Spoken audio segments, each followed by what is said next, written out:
No role plays, just real. Chris and Lorenzo share 4 decades of combined experience to help you become a more effective leader. We've never really, as a workforce, spent a lot of time on making sure we're developing good leaders. We'll be able to share stories, experience, mistakes, failures, successes. This is Hacking Your Leadership. Welcome to Hacking Your Leadership. I'm Chris. And I'm Lorenzo. And Lorenzo, on this episode, we're going to be talking about part 4 in our 4-part series discussing Ron Carucci's book, To Be Honest, Lead with the Power of Truth, Justice, and Purpose. Again, if you have not listened to my interview with Ron from about a month ago now, please go back and do so. It's still incredibly popular with our listeners, and I think you'll get a lot out of the work that Ron is doing and the things that we discussed. Over the last 4 weeks, we've been talking about these 4 elements that lead companies to have a culture of honesty or a lack of culture of honesty. 3 weeks ago, we talked about the companies having a clear identity, which basically means, are they who they say they are? 2 weeks ago, we talked about having a clear plan of accountability. Last week, we talked about governance. And on today's episode, we're going to be talking about probably my favorite of the 4 items because it relates so much to the work that I do, and that is on cross-functional relationships. And so the question I have for you first is, have you ever been in a situation where you felt like you were working kind of remotely from a team? And I don't mean pandemic-related remotely. I just mean, the team that you had to kind of interact with was not a team in the same building as you. And you just found yourself often saying, what on earth are they thinking? And do they even see the things that I see? Has that ever happened to you? Yeah, I think I alluded to it last week's episode around the governance and sometimes around the decision makers and saying like who exactly is in that room, because this is something clearly that feels detached from reality to a point. But in retail leadership, my entire career basically, there's always that sense of kind of like what's going on in the field versus what's going on in a corporate office somewhere. And you've got teams, of course, that are all working to the same goal of really, creating experiences for customers and employees and creating efficiencies and processes and whatnot. But yet many times, there's been a lot of times where it feels like maybe it's at odds with what you're looking to accomplish. If at the end of the day, the idea is to create the best experience possible, but then also be responsible to the business from a profitability standpoint, there are many things that you see in the field with your teams, with customers in the retail space, where you're just like, well, if we could just figure this out, then it would create a great amount of efficiency and potentially profitability. And then there are the teams that are not in the field that are maybe looking at data and only data or very limited data, making some of those types of decisions. And sometimes it can be frustrating. And then there have been times in my career where I've been a part of the dialogue and conversation, and that I've been asked to provide insight and perspective into some of the strategies that are being brought along. And that feels very good, but also I think it's very helpful in building cross-functional teams. I think, specifically in retail leadership, what happened with the pandemic last year, I think a lot more of those relationships were kind of brought to the forefront. Everybody was having a lot of cross-functional dialogue trying to solve together. Yeah, I think that the things that come to mind to me when it comes to cross-functional relationships is assuming positive intent. We talk a lot about assuming positive intent. And it's easier to assume positive intent when you already know and like and care about the person, right? Like, it's really easy to assume positive intent on your best friend or a family member or a spouse or a partner. It's harder to assume positive intent on a coworker that you might interact with, once every few weeks or a month. And it's even harder to assume positive intent when that coworker isn't even a person that you see face to face, but rather you just see a name on an email. I know that personally, I have found myself giving people the benefit of the doubt when it's someone I work in the same building with, and not giving that same benefit of the doubt to a person who I get an email from, and I see the same name from the emails from them all the time, but I've never met them, I've never just talk to them on the phone, and I just start to wonder, do they actually know what they're doing? I think that's just part of human nature. One of the things that I shared with Ron during our interview that I'll share here because I think it's funny, and I might have shared it on a previous episode a long time ago, is the organization that you and I worked for together many years ago. I had plenty of time in roles both within a store and in home office human resource leadership, and there was this really kind of this interesting evolution or metamorphosis that occurred when it comes to going from one entity to another. There was this kind of like trope that was out there if you were a store manager, where it kind of joked around with other store managers that if a memo went out to the home office people that said that we were closing all 1,000 stores, the response would be, "Oh, thank God, now we can get some work done." And it was just kind of like this inherent, like, oh, they don't understand that we are the profit center of the organization, that they are just a cost center. This is where the rubber meets the road. And then I remember being in a home office human resources team with the best of intentions to try to accomplish things, and thinking to myself, how come this is not moving as quickly as it should? How come these people at the stores where we're giving all these tools to, all these resources to, how come there's been no movement?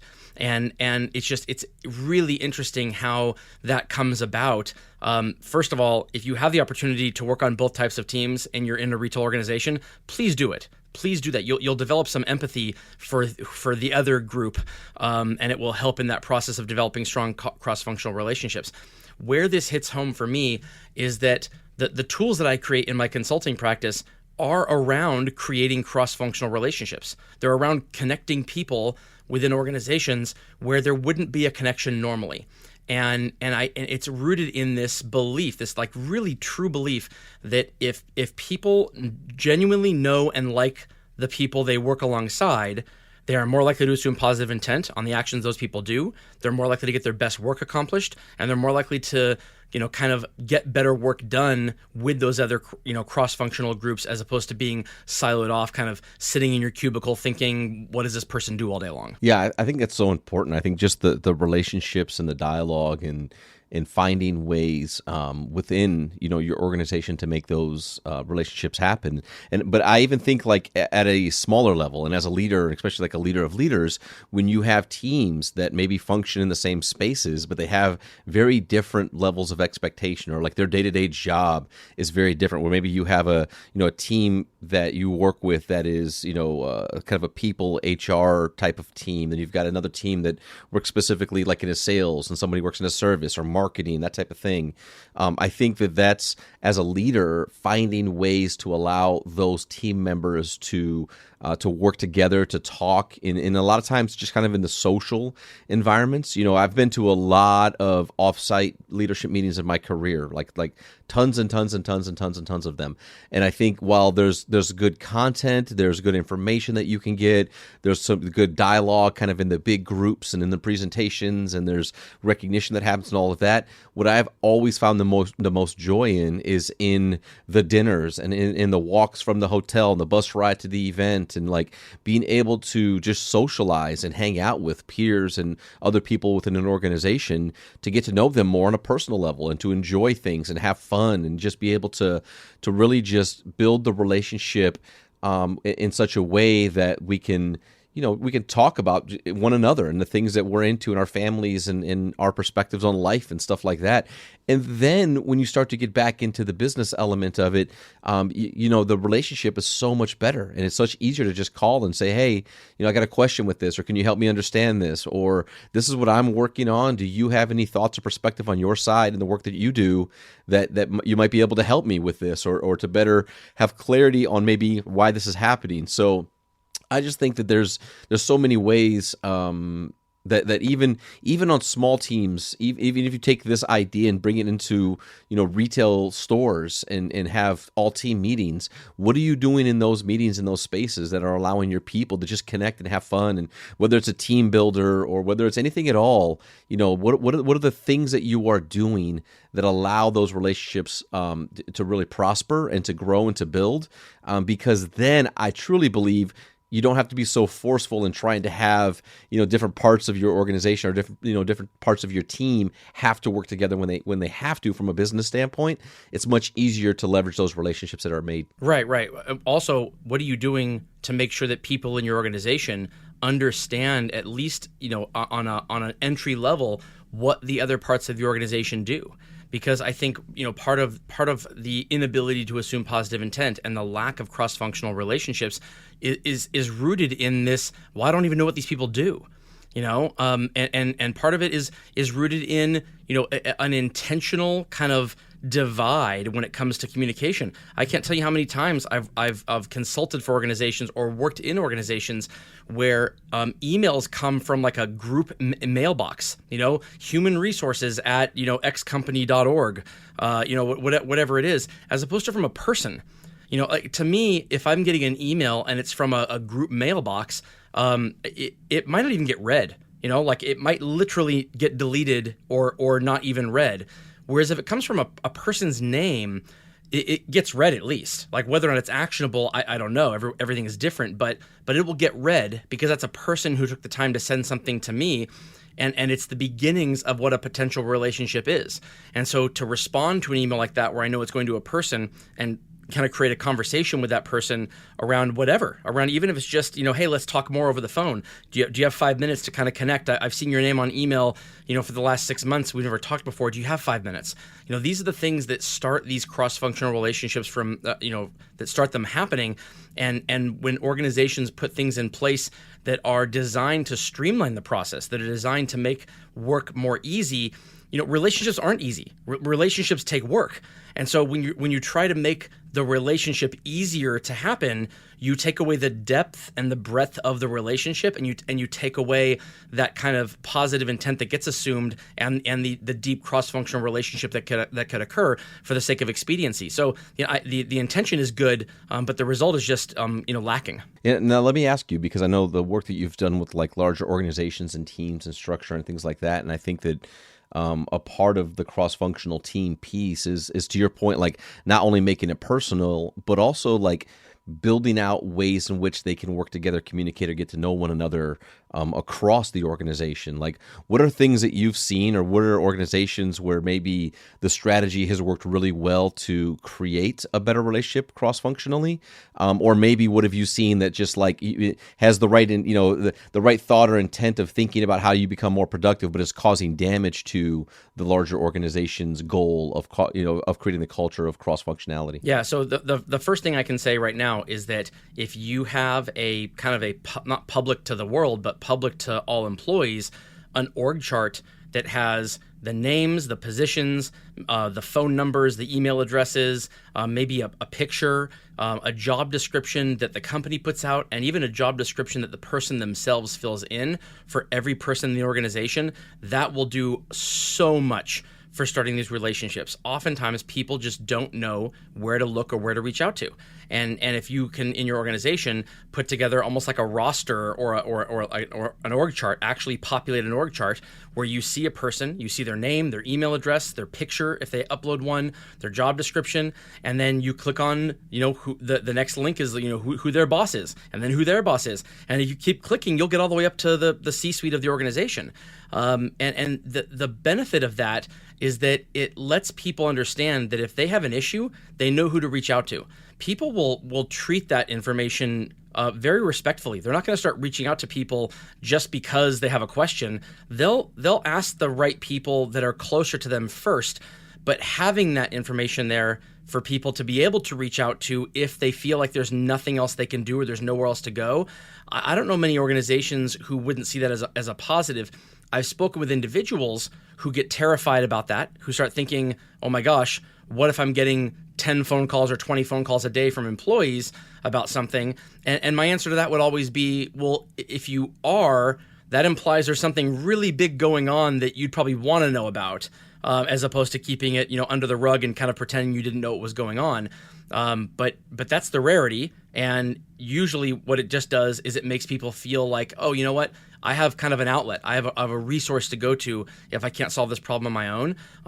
And I know people, myself included, who've gone through lists like that and just started clicking around, getting to know people, looking at pictures, looking at faces, reading job descriptions. You can learn so much about an organization that puts this information out to the employees.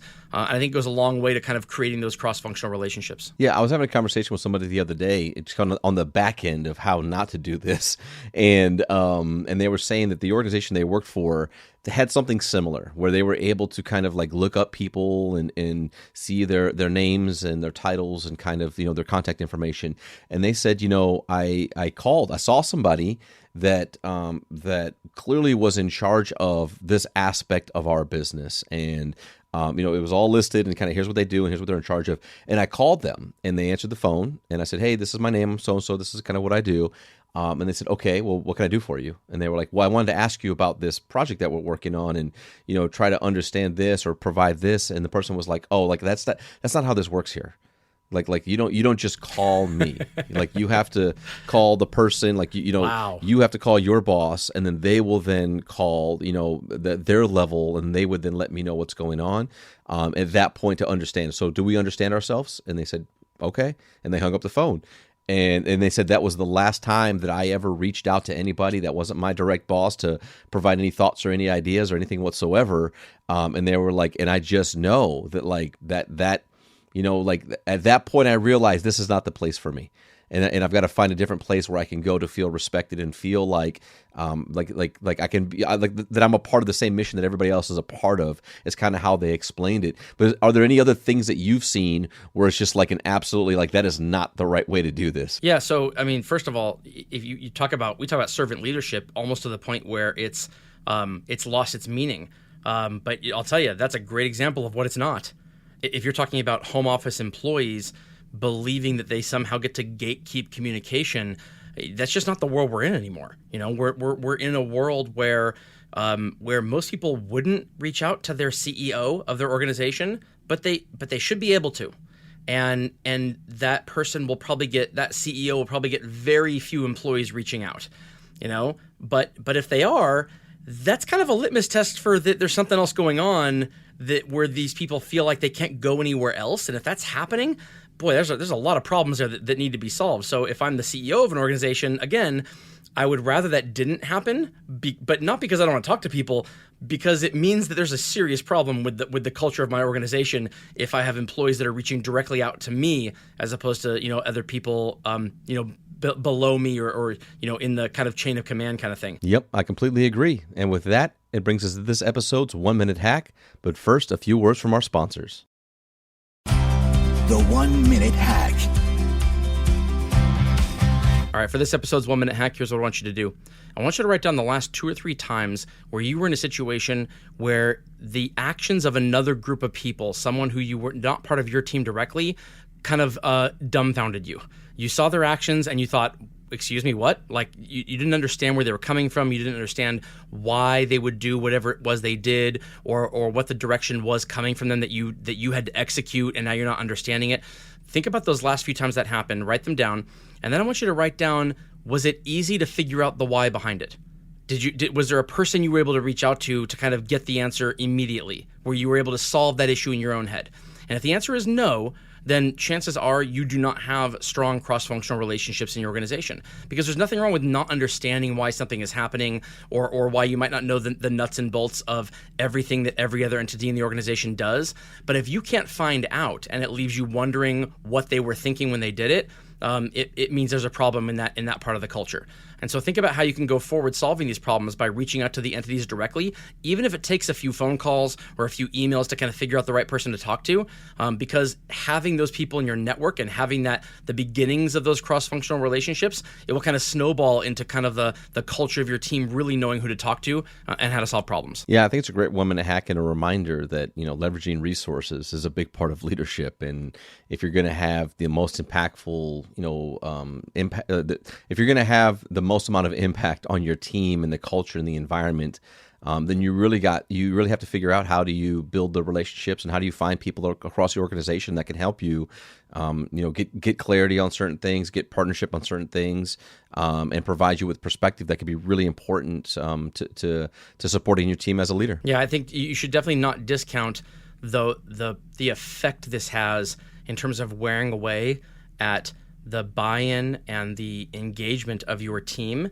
if these answers aren't there. Because if you're wondering what this other team in the organization is doing and you're not able to kind of assume that they know what they're doing, your team is thinking the exact same thing, and it will wear away. It will make them think that the left hand doesn't know what the right hand is doing in the organization. It'll feel like not a cohesive team, but rather a whole bunch of different teams kind of not working together, but working for their own goals or working separately. So whatever you can do to kind of stop that from happening, I think is going to benefit you in the long run. Absolutely. And with that, it brings us to the end of this episode. This is Hack Your Leadership. I'm Lorenzo. And I'm Chris. And we'll talk to you all next time.